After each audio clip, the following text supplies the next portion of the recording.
World History, Chapter 24, Section 2, Partition of Africa.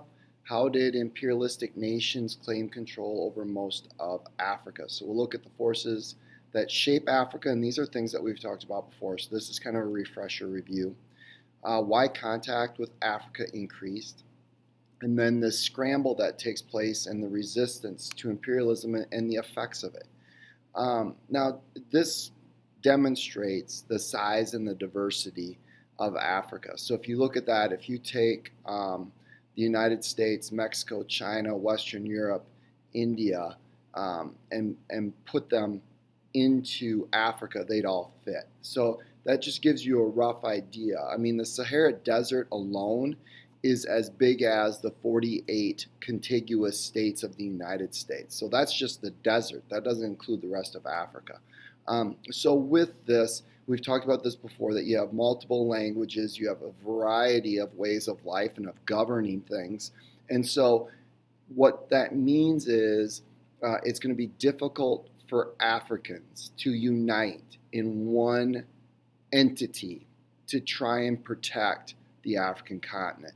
Now you throw in there the slave trade and impact that that's going to have specifically on Western Africa. It's going to decimate that part of Africa. So even though like North Africa, they're able to kind of unite under Islam and have some success and improve ways of life, Western Africa, Sub-Saharan Africa are really going to struggle when this whole thing is going to get started. So the scramble for colonies. There's a number of explorations that take place. There's interest in Africa. And some of this is an outgrowth of all kinds of things that are happening within Europe. But for the most part, with industrialization, people not only are driven, I guess, to find resources, but in a lot of ways, it's going to spur this new age of exploration because they now have the ability, they have the technology, they have the kinds of ships that you need to be able to do some of these things that you couldn't do before. And so you get a handful of explorers that are going into the interior of Africa, and they're reporting what they're seeing, and Europe is hearing kind of these idealized reports of how great Africa is and the wildlife and the geographic features, and what that's going to do is it's going to spur more people to want to see what's going on.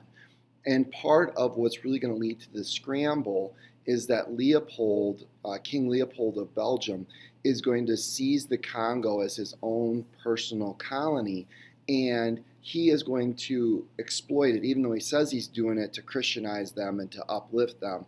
Really, his goal is to exploit it and make all kinds of riches off of it. And all of a sudden, the rest of Europe wonders, what is it that Belgium knows that we don't know? We're missing out. There's something in Africa that we need to get a hold of. And so there's this mad dash.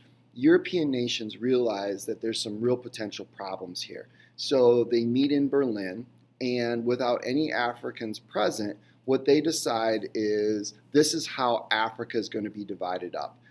If you put a government office, an official in there, and you start to work, that is your claim, and as long as you can hold a strategic advantage there, it's yours, and everybody else will stay out. And that was how they were going to avoid war and bloodshed. And it set up the rules for how this gobbling up of Africa is going to take place. What ends up happening is pretty soon they start to hear the horror stories of what's happening in the Congo, that King Leopold is using and abusing the people and the resources and totally depleting the Congo of anything that they are going to be able to use later on in the future, basically turning these people into slaves and beating them. And it's going to expose this idea of people being second-class citizens in their own native lands. And eventually, Belgium is going to take this personal colony of King Leopold's, and it's going to take over and end a lot of the worst abuses, but it's still not great. So now what we're going to see over the course of the next couple decades, by the lead up to World War I, is that all of these countries are going to kind of make their own claims and stake out their own areas of interest throughout Africa. So you can kind of see where some of these are kind of pretty closely connected to each other. So, for example, if you look at France, this portion of Africa up here is mostly French. You see the British are going to kind of extend their areas of influences in two different places. You've got Eastern Africa here, and you've got Southern Africa there. And so they're all going to take over. Each of these places are also going to face their own kind of resistance from the groups of peoples, the indigenous peoples that are there. And not that this is all bad. They do intend, I think, in a lot of ways to try and make lives better. They build hospitals, they build schools. I mean, those are all good things.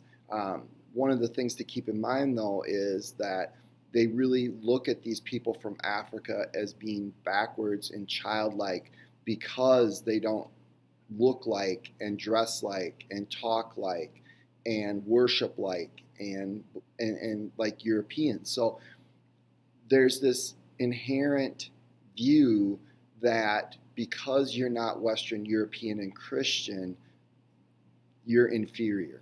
And that is going to cause them to not see some of the value of these cultural differences, to begin to appreciate these people and what they have to offer.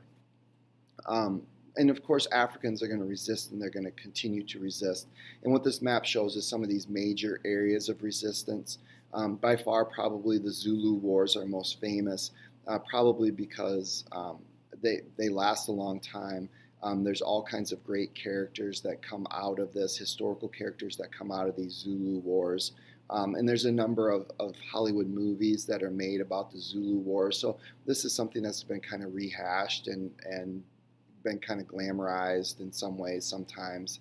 By the end of this, really the only two nations or places in Africa that are able to maintain their independence is Ethiopia, and that's because they saw the writing on the wall. They had always kind of had this connection with Europe going back to when they became a Christian kingdom. We talked about way back when. And so they use those connections to westernize. And so when Italy tries to come in and take over Ethiopia, the Ethiopians are able to smash the Italians and maintain their independence. The other place is Liberia. And the reason Liberia maintains their independence is because Liberia is created from former American slaves. And so because of U.S. support, they're able to survive. The other piece of this is this new African elite emerges. These people are Western educated, and in some instances, they use that Western education to, and they begin to change the view of their own native culture, that they view Western culture as superior to their own native culture.